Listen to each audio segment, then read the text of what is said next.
everyone, this is Johannes. And this is Cinema. And you are watching Board Gaming Ramblings. And today we are taking a look at Luthier, the Art of the Instruments. This is a new game from Pearson Games, designed by Dave Beck and Abe Burson. It plays from 1 to 4 players in 90 to 150 minutes. Yes, Luthier, the new game from the publisher that gave us Distilled, which was a game we enjoyed. Yes. This is a prototype. So obviously we got it sent from the publisher. We even got these nice t-shirts.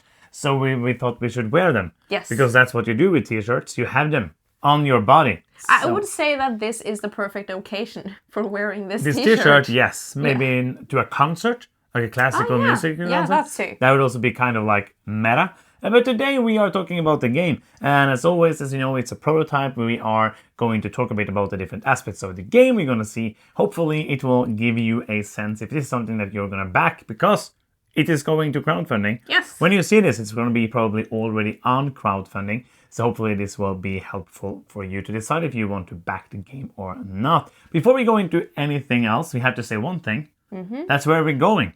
We're going to Gen Con! And please, if you're also there, come and say hi to us and show us the secret sign. If you're not there, we will do vlogs and also a live stream from when we're at home with all the games. And if you are not there and you want to give us a secret sign, you could do it. It's just that we probably won't do it back. Oh yeah, you can send us a picture. No, I was thinking like at the screen. Oh yeah. While they're watching this video. That's true. You could do that. But today, we are talking about Luthier, so let's just jet lag into it.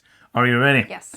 We are, as always, going to do a brief overview so that hopefully the rest of the video makes sense. In this game, you are a family making instruments. You're trying to get the best patrons to tell them that you are the best at making the instruments, trying to make the instruments for them, trying to impress them by performing with your instrument, repairing other instruments, and as I said, building instruments for them. They will then give you bonuses, points, and things throughout the game. But if you don't make them happy, they will be sad and give you negative points, which is bad. Bad, that was the word I was looking for. You are going to play 6 rounds. Each round is going to be the same. You're going to get some bonuses in the beginning. You're going to move the patron cubes, getting some income. If they move all the way to the end, they're going to be sad and they're going to leave you and give you negative points, as we already said, and that is bad. Yes!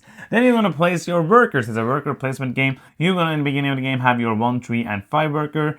These are going to be placed. You're going to place them face down so nobody knows what you are placing. And then when everybody has placed, there's 5 spots on the board and 2 spots on your player board. We are going to go through the rounds. So if I'm the start player, I will choose somewhere to trigger. I have to be there. Let's say I trigger this. We're going to flip over all the tiles that are here. And the player with the highest number is going to go first. There's ways to up your number with apprentices. And then you're going to do that action in the order of the numbers. You're going to continue doing that until everybody has triggered all their actions and also probably gone to the market to get some resources and sell some resources and done a couple of different things. After you've done that, you're going to do that 6 more times and you're trying to be the person who has the most victory points, because victory points are life. Yes. And that is what you're going to do. It is a prototype and everything is prototype components. The rulebook is prototype. There is a rulebook, spoiler alert.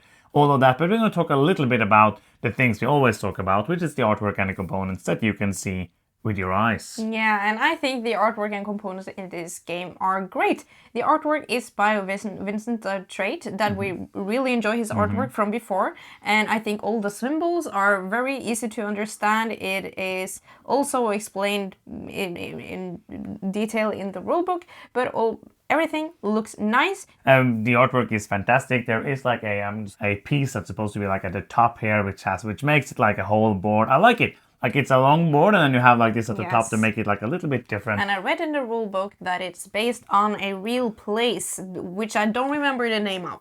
No, it's basically an orchestra hall. Yes. Like where you have the salon, you have the guild, you have the repair, like all of this. And it's kind of, as I said, they've taken liberties to make it work as a board game, but it's kind of everything is based in theme. There is, as I said, a rulebook. There's actually 2 rulebooks. The rulebook is, as we said, prototype, but it's looking very good. It's very clear, very easy to understand. There's quite a few concepts in the game, but mostly concepts that I've seen before, so it wasn't that hard. Couple of the things, like the small nuances, was hard to get my brain around, but most of that was a me problem and not a rulebook problem. There is also, I'm going to note, the rehearsal rulebook, which is basically a teaching aid. I don't usually find this teaching aid very helpful because I'm used to my way of teaching rules, but this is going to be a great way for people who... This might be a heavier game for you, for example. It's going to be an easier way to teach the rule with this, so one player can read the rulebook and then use this to teach the game. So I'm going to say, great rulebook, great thing. Yes, the game also comes with player aids, which are double-sided with the sequence of the round, the icon glossary, some for the rehearsal, yeah. and also the final scoring. I found these super helpful during the games. I'm a fan of these. And there's 2 for each player, which is great. So 2 thumbs up for the player. I'm going to give the player aid a natural trumpet in the sky. That's good. And the rulebook, a heart. Nice. Yes, that is my rating system for today. We played the game, and it took time. Yeah, it did indeed. We have played the game with 2 and 3 players, and it has taken us between 2 hours and 2.5 hours. Yes, and it's a bit longer than the rulebook says. I'm unsure, like 90 minutes seems like a stretch. I agree. Maybe for one person you can play the 90 minutes. When we played 3 players the last time we played it, then our turns begin going pretty snappy. We had some moments of AP, but most of the time I don't see us being a lot faster than we were, so I'm unsure if you can get it down to 90 minutes. And one of the player counts is way better than the other player count, but we're going to talk about that soon. Before going into the gameplay section, I'm going to say something to make you stay here. The game is fun. Yay! Yes, it is. The game is fantastic, and if you stay around and hang with us, you can understand why we feel that way. Cool. Do you like my segue? Yeah, I like that. It's very good. I like it more than the ads that you've done. And here, it's an ad. No. Hello, Cinema. Hi. Do you like instruments? Yes, I do. Do you like classical music? Yes, I do. Do you like board games? Yes. Then there's a new board game in town.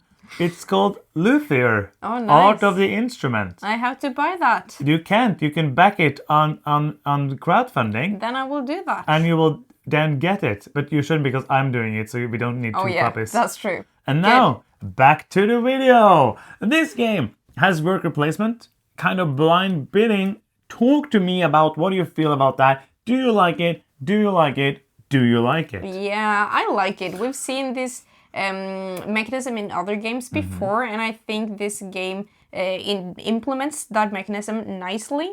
So you all get to do the action, but the person with the higher number get first pick. And as you can see, the cards has a lot of symbols on them, and they work together or not. So being able to pick what you're actually looking for is very valuable in this game. Yes, I will say that this is, as you said, like it's something we've seen before, but I really like it here for a couple of reasons. For the first thing, you always want to have the higher numbers. Yes. Because all the different actions are giving you a bonus if you have like a 4 or higher. Yeah. In the beginning of the game, you have a 1 and a 3 and a 5. So having more than, you're probably going to have 1 and 5. You could have like an apprentice which makes this into a 4. So that's going to be able, okay, so choosing which do I want to have that bonus on, but also where is it important for me to go first, and where it is important for me just to go. Because there are many cards that you can choose from in each action, but there are different tiers, so you have to pay for the action. Like let's say over here there's 2 that are free to take, but in the beginning you're going to have to pay a lot of coins or inspiration if you want them, if you haven't moved it far enough on the balcony track. Yes. And I think that is very interesting. Another highly interesting part about the game is the triggering order of the actions. Yes. Tell me all about that. Not all, but just like tell me the things about it. Here's the details. Well, I think that is what makes this mechanism more unique than in other games that we've seen before, because if I'm here, for example, I just have a 1 here. I know that. I don't know what you have, but for example, I need to know which one of these patrons that I will get before I, for example, draft an instrument for them. Then it's super important for me for this to trigger first. So I will try to do that. But if I'm not the first in turn order, you might go ahead and trigger some other place that you are first. So it's very important with the order that you do stuff in. It could really work to your benefit or the opposite. Yeah, and this is basically the reason that this game is better with more people. Yes. We played 2 players a couple of times in the beginning, and there is like a dummy setup. You will fill in some of these, and some of the scoring opportunities are going to be blocked. Other than that, it's kind of like a static thing, and they're not placing any tiles. You could play 2-player with an automa. There's a possibility to do that. We would never do that because we don't enjoy like playing with an automa or a dummy if we don't have to.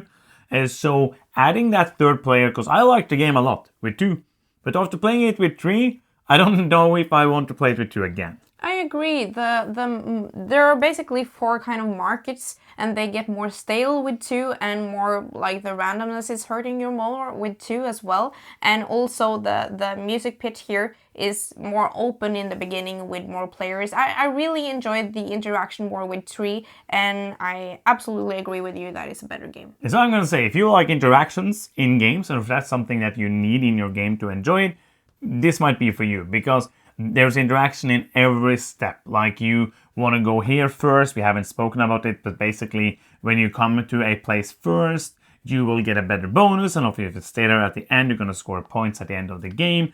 But the triggering of these actions in 2 players, it was most of the time. Maybe there was 1 space where it was super important for me and you also were there, but most of the time it wasn't that big of a deal. With 3 players, it really was. Yes. It was like that was maybe what elevated it from like a good game to a great game for me. Yeah, and I think it's cool that you have some personal actions on your player board as well, and those you're always in control of when it's triggering. I enjoy that. And the market action that you Yes, can do, like, which that isn't too. triggering an action. So you are in control of something. So most of the time I'm trying to make a plan where, okay, as long as I get to do the market action before I do that, I'm fine. And it doesn't really matter, because if I then use the repair and use actions or resources for that, I can buy them before I need them to build their instrument. And let's talk a bit about a couple of different things in the game. There are so many concepts and so many things, so we're not going to have time to go deep into all of them. Let's talk a bit about the patrons, because the patrons are going to have a different, it's basically like a contract. So this person wants you to build a piano. Well, it's not a piano, but it's like, it's the one thing I don't know what it is. Yes. It's like 3 different kind of instruments. I don't know what it is in English. Percussions and keyboards. Keyboards. Thank you, That's the thing. Playwright. Percussion keyboard. Thank you so much. And other channels would maybe cut this out, but we won't, because we're not perfect and we know it. I don't know if somebody cuts it out. It's just we are weird. And I like myself. That's very important. You should enjoy the company of yourself before enjoying the company of others. And so this person, Svetan, he wants a keyboard and percussion. You have to build that instrument. And then you can build other instruments, but most of the time you're probably going to do a repair or a performance action. And when you finish this, when you finish one of them, you're going to reset the cube, the patience cube, so that you are not losing the patron. And then when you finish all of them, you're going to score some points, and it's going to turn over and give you a bonus. So this, for example, is going to tell you to get 5 coins at the beginning of each round. So I think that's going to be forming your strategy a bit about which of these you go for different actions. Yeah, absolutely. Having those patrons is a big part of the game, and managing when to fulfill their needs is also a big part of it. And seeing up here, okay, what types of instruments do they need? Do some of these patrons fulfill the things I need for my final scoring? And what bonuses do they give me? Or towards the end of the game, what final scoring do they give? Let's talk a bit about the performance and the repair. The repair is pretty simple. You're going to choose one, you're going to pay the resources, you're going to get some points, and you're going to be able to place a repair token out here. Let's say this one wants to be on the... It's not on the play rate. Winds. The winds! It was. And you have to play it somewhere here, and you're going to get a bonus if you are first here, or you're going to get a smaller bonus. And this will help you to solve the patrons.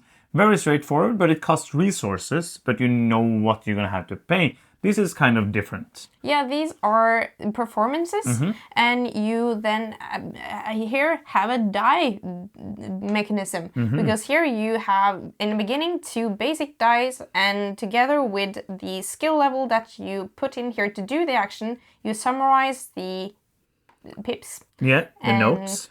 Yeah. So let's say you chose this one. Yeah. And now you got... I have 7, and I can fulfill the tier 2 here, which gives me 2 coins, and I can put out this performance token. And that works the same way that here I can place in this area right here. You have three areas that are a little different. These are different musical eras, basically. Yes. So this is more luck-based, but you have the inspiration tiles that you can use to basically mitigate that luck, so it never felt like, oh, super lucky or unlucky to me. Yes. And I have to say that both making the instruments, doing the repairs, and doing the performances, you a lot of times do the things that benefits your patron, but you can also do these things to just get the points. That is also a valid thing to do. But it's good to do the thing where you get the points and you get the stuff, and it helps you with the patron, so you're trying to do that. Making the instrument is kind of straightforward. You're gonna do the action here to like make the instrument, paying the resources and moving it over here to the finishing bench. Then you're gonna have to do here to finish the instrument, paying that. You're gonna score some points, and you might give it to a patron if they need it.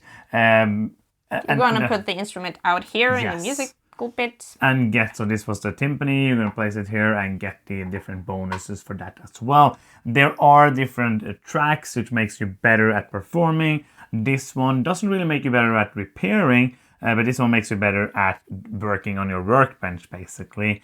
And those are kind of different things you can do. You have a market that's going to change each round. So sometimes the wood is going to be very expensive. Sometimes it's going to be cheap. All of these things. One thing I want to talk about, or I'm going to ask you about, is how do you feel about the luck level in this game? I'm asking because many people's going to wonder, because especially in Distill, there was a couple of luck elements that some people didn't like. And it is the same designer, or one of them, so people probably gonna ask about that. Yeah, the luck is definitely present in this game, which would be weird if it wasn't, with 4 stacks of cards. And dice. I think that this luck didn't bother me. No. You have ways to mitigate that. The cards, sometimes you can feel more unlucky, because you've set yourself up to get a specific thing. Because, for example, let's say that here, a lot of these patrons need the wind instrument to be happy. And you could have a scenario here where there wasn't a single wind instrument available. Then you could pay a lot of resources to go through the deck and find an instrument. But most of the time... that could affect you. So I would say that, there is luck in the game, but most of the time you just have to deal with playing the best you can out of the things that are available to you. I'm going to say that for me, it didn't really bother me at all, because there's only 3 different things. There's 3 different kind of instruments, and there's not one. It would have been a horrible game if it was like Lombardini needs a natural trumpet. Oh yeah, that would have been horrible. So it's like it's only 3 different kind of instruments and only 3 different eras. So like when you need a specific era, there's a high chance it's going to be there, and if it's not, there's a high chance it's going to be in the next round. And most of the time before these things, you're going to have like some leeway, because you can do it can be here and you can trigger one of them. So now you have 2 more rounds to be able to do the next one. So it could be a possibility. We haven't had a time where one of these were going to leave. No. But that is a concept in the game. So it is there for a reason, that you might, so I have to go and get another one. So know that it's there, but it hasn't bothered me at all. I'm going to talk a little bit, or I'm going to ask you, because this is something that we don't talk about, but this feels like a very thematic game. Yes, I was going to ask you. It sounded like you were going to say something more. Yes, I also think it's a very thematic game. I know that sometimes I don't know the words for things, but I probably would know them in Norwegian, in my defense. I think the art looks amazing, and also all the things in the game have names that make sense to the theme. So we usually, when we talk about the resources, for example, you have actually said the names of the resources. That is That true. never happens in Nope. board games. So yeah, it's pretty thematic. But in real life, it happens when you talk about the resources. It No, sounded like in when board games we never say that. And it's kind of fun because we played the 3-player game. We played with my cousin, and he knows more about music. And he was like, "Oh, but this is exactly like it is in real life." And he was like, "It seems like it's very correctly thematic." I'm going to touch on one thing which I think is a great concept of the game. It's kind of out of order, but I don't care. And this is you're going to have some objectives that you can do. And there are most games where you have objectives, you want to have the highest scoring objective. But in this game, you're going to try also to race for the lower scoring objective, because when you do an objective, you're going to unlock a ability or, for example, more rooms for resources on your board. I just want to note that because I think that's a very clever thing. So you might be able in the beginning to be like, oh, but I just want to rush till that, and then I don't really care for that anymore. I just want to be able to get that bonus out there. There's so many elements. There's special workers you can get when you get to the middle of each track. There's different ways to go. Yes. I will say for scoring, even though you are going to build instruments and you are going to do patrons. But I think it's nice that the what do you call them, the achievement that Yes, you the goals, the common goals. and also your own personal final scorings can.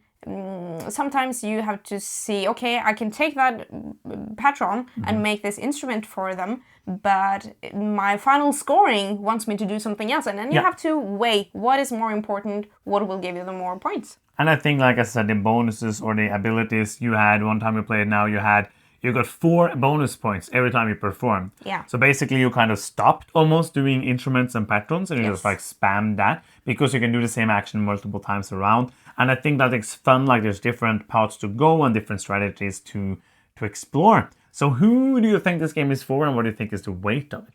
I think this is a heavy game for me. I think it is. And this is for people who like worker placement games. Yes, if you hate that, you might not like it. Yes, and it also is a game, you touched on this already, for people who like interaction in this game. If you are not a fan of interaction, I don't think you will like this game very much.